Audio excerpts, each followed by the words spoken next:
দিন বলেছে বলে কি 7 দিনের মধ্যেই চলে যেতে হবে? এটা কেমন কথা? তো 7 দিন মানেই তো 7 দিন। 7 দিন মানে তো আর 14 দিন না। নাকি 7 দিনের ভেতরে গোপনে 14 দিন লুকিয়ে থাকে, যে বিষয়ে আমি জানি না। এমন গোপন সংখ্যা সম্পর্কে কোন স্কুলে পড়ায় আমাকে বলো। সেই স্কুলে যে আমিও ভর্তি হই, তোমার মতো আমিও শিখি 7 দিনে 14 দিন কিভাবে বানাতে হয়। ফোন রাখো। ফোন রাখলে তো তুমিও রাখতে পারতে নাকি? তুমি তো ফোনটা রাখছো না, তার মানে তুমি আমার কথা শুনতে চাচ্ছ।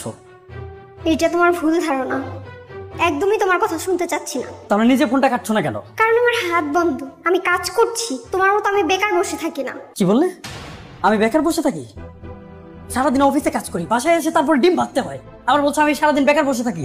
অফিসে গিয়ে তো সারাদিন বসেই থাকো, সেসব খবর আমি জানি। এত বাহাদুরি আমার সাথে দেখাতে এসো না। দেখো, আমার কিন্তু মেজাজটা খারাপ হয়ে যাচ্ছে। এমনিতে আমার কোনো কিছু ভালো লাগছে না, প্রেশার মনে হয় হাই হয়ে যাচ্ছে। আমি এখনই অজ্ঞান হয়ে পড়ে যাবো। মেজাজ খারাপ কেন শুনি? মেজাজ খারাপ হবে না তো কি খারাপ হবে? একটা মানুষ না খেয়ে থাকতে থাকতে শুটকি মাছ হয়ে গেছে। 2 দিন পরে সে বমি হয়ে যেতে পারে, যে কোনো সময় হতে পারে, আশঙ্কা আছে। তুমি বুঝতে পারছো না? তুমি চলে গেছো আমাকে রেখে, আবার বলছো মেজাজ খারাপ কেন হচ্ছে? সুখে হচ্ছে, সুখে, আমার সুখ লাগছে। তুমি না খেয়ে আছো কেন? তোমাকে কে না খেয়ে থাকতে বলেছে? না খেয়ে থাকতে আমাকে কেউ বলেনি, আর বললেও আমি শুনতাম না। ব্যাপারটা হচ্ছে বাসায় কোনো খাবার নেই, তাই না খেয়ে আছি। পকেটে টাকা আছে, বাইরে খাবার আছে, বাইরে গিয়ে খেয়ে নাও। তুমি জানো না যে আমি বাইরের খাবার খেতে পারি না?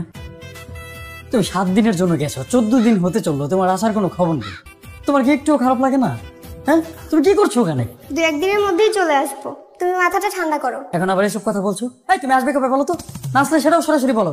এসব ইঁদুর বেড়াল খেলা আর খেলতে ভালো লাগছে না। এই যে তুমি এত রাগ দেখাচ্ছ, তুমি কি জানো এইখানে তোমার শ্বশুর শাশুড়িকে কত ভালো ভালো রান্না করে খাওয়াচ্ছি? কত ভালো ভালো রান্না তোমার বাবার বাড়ির মানুষকে খাওয়ালে আমার কি লাভ?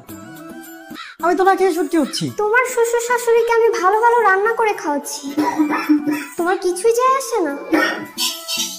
তুমি কিন্তু দিন দিন খুব স্বার্থপর হয়ে যাচ্ছ। হ্যাঁ, আমি স্বার্থপর হব না, আমি আর উদার হব।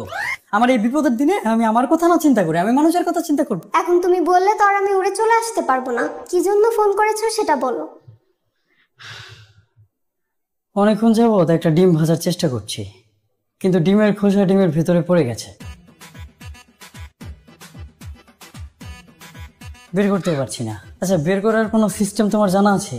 জানা থাকলে বলো তো কিভাবে বের করবো। কোনো অঙ্কের সূত্র দিয়ে ওটা বের করা যাবে না। হ্যাঁ, বুঝতে পেরেছি, কিন্তু এটা বের করবো কিভাবে? নিজেরই হাত দিয়ে বের করতে হবে। আমার ভাজা কাটা নাড়ানাড়ি তো অতটা ভালো না, আবার হাত দিয়ে তুলতে গেলে হাতে ছেঁকা লাগবে।